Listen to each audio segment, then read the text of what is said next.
ফাঁসি ফাঁসি ফাঁসি চাই, অপূর্ব পালের ফাঁসি চাই, বাংলার মুসলিম এক হও, লড়াই করো,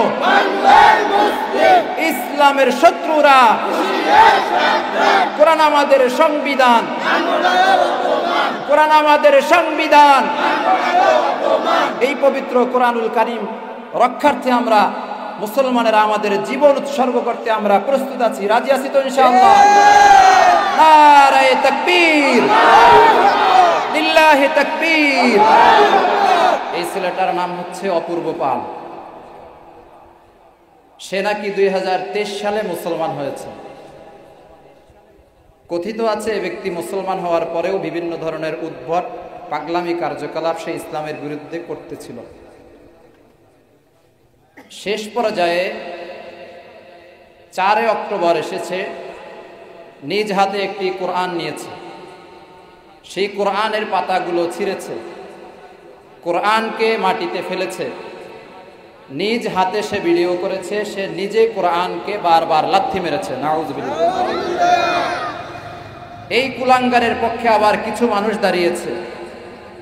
এরা বলে যে অপূর্ব পাল একজন মানসিক রোগী, সে নাকি পাগল। এই কথার পরিপ্রেক্ষিতে আমাদের বক্তব্য হলো, এই অপূর্ব পাল ছেলেটা যদি পাগল হয়ে থাকে, একজন পাগল বিশ্ববিদ্যালয়ের শিক্ষার্থী হয় কিভাবে আপনারা বলেন? পাগল কখনো শিক্ষার্থী হতে পারে? পাগলের জন্য কি নর্থ সাউথ বিশ্ববিদ্যালয় সৃষ্টি করা হয়েছে? পাগলের ঠিকানা হলো পাবনা মেন্টাল হসপিটালে, ঠিক না বেটি? এই ছেলেটা যদি পাগল হয়ে থাকে তাহলে তাকে বিশ্ববিদ্যালয়ে না রেখে মেন্টাল হসপিটালে পাবনায় ভর্তি করা উচিত ছিল।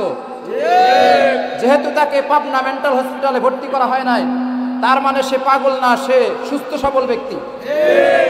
সুস্থ সবল ব্যক্তি হয়ে যে ব্যক্তি আল্লাহর কোরআনকে, মুসলমানদের সংবিধানকে এভাবে ছিঁড়ে ছিঁড়ে মাটিতে ফেলে লাথি মারতে পারে, ওই সমস্ত কুলাঙ্গারদেরকে বাংলাদেশের মুসলমানেরা বিন্দু পরিমাণে ছাড় দিতে পারে না, ঠিক না বেটি?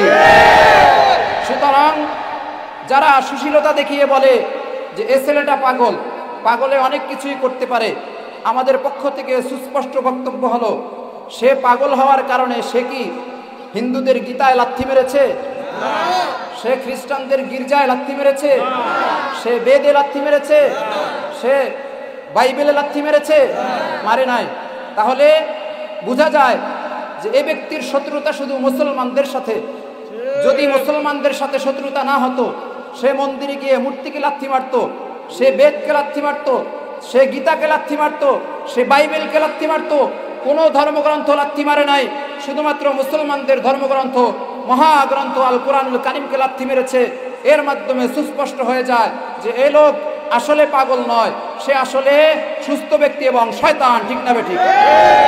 এজন্য আমাদের সরকারের প্রতি স্পষ্ট বক্তব্য হলো, এই সমস্ত পাগল ছাগলকে কলেজ ইউনিভার্সিটিতে না রেখে পাবনা মেন্টাল হসপিটালে ভর্তি করুন, অথবা যদি এটা না করেন আপনারা, তাহলে বাংলাদেশের মুসলমানেরা সজাগ আছে, এই সমস্ত পাগলগুলোকে, নামদারি পাগলগুলোকে যেখানে পাবে মুসলমানেরা সেখানে এদেরকে দাফন করে দেবে, ঠিক না বেঠিক? কোরআনের বিরুদ্ধে যে হাত চলবে, ওই হাতকে আমরা ভেঙে চুরমার করে দিব। কোরআনের বিপক্ষে যার পা এগিয়ে আসবে, সে পাকে আমরা ভেঙে ঘুরিয়ে দিব। কোরআনের বিরুদ্ধে যে সরকার দাঁড়াবে, সে সরকারকে আমরা তার চেয়ারের খুঁড়া ভেঙে সরকার করে দিব। কোরআনের বিরুদ্ধে যে সংসদ তৈরি হবে, সে সংসদকে আমরা মাটির নিচে ঘুরিয়ে দিব, ঠিক না বেঠিক? মুসলমান কোরআনের সাথে কারো সাথে আপোষ করতে পারে না। কোরআনের বিষয়ে আমরা কারো সাথে আপোষ করতে পারবো না। নবীর বিষয়ে আমরা কারো সাথে আপোষ করতে পারবো না। আল্লাহর রাসূলের হাদিসের বিষয়ে আমরা কারো সাথে আপোষ করতে পারবো না। আমাদের ঈমান রক্ষার্থে আমরা কারো সাথে আপোষ করতে পারবো না। স্পষ্ট বক্তব্য হলো, এই কুলাঙ্গারকে, অপূর্ব পালকে অবশ্যই অবশ্যই শাস্তির মুখোমুখি করে সর্বোচ্চ শাস্তি, একে মৃত্যুদণ্ড দিতে হবে, ঠিক না বেঠিক? ফাঁসি ফাঁসি ফাঁসি চাই, অপূর্ব পালের ফাঁসি চাই, বাংলার মুসলিম এক হও, লড়াই করো, ইসলামের শত্রুরা, কোরআন আমাদের সংবিধান, কোরআন আমাদের সংবিধান। এই পবিত্র কোরআনুল কারীম রক্ষার্থে আমরা মুসলমানেরা আমাদের জীবন উৎসর্গ করতে আমরা প্রস্তুত আছি, রাজি আছি তো ইনশাআল্লাহ? নারায়ে তাকবীর, লিল্লাহি তাকবীর। সম্মানিত উপস্থিতি, আমাদের উদ্দেশ্য ছিল আমরা আমাদের প্রতিবাদটুকু আমরা আল্লাহকে দেখাবো। আল্লাহ তাআলাকে আমরা জানাতে চেয়েছি যে আল্লাহ, আমরা কোরআনের পক্ষে, আমরা অপূর্ব পালের মতো কুলাঙ্গারদের বিপক্ষে। যারাই এ সমাজে কোরআন নিয়ে অবমাননা করার চেষ্টা করবে, আমরা তাদেরকে দাঁত ভাঙা জবাব দেব ইনশাআল্লাহ।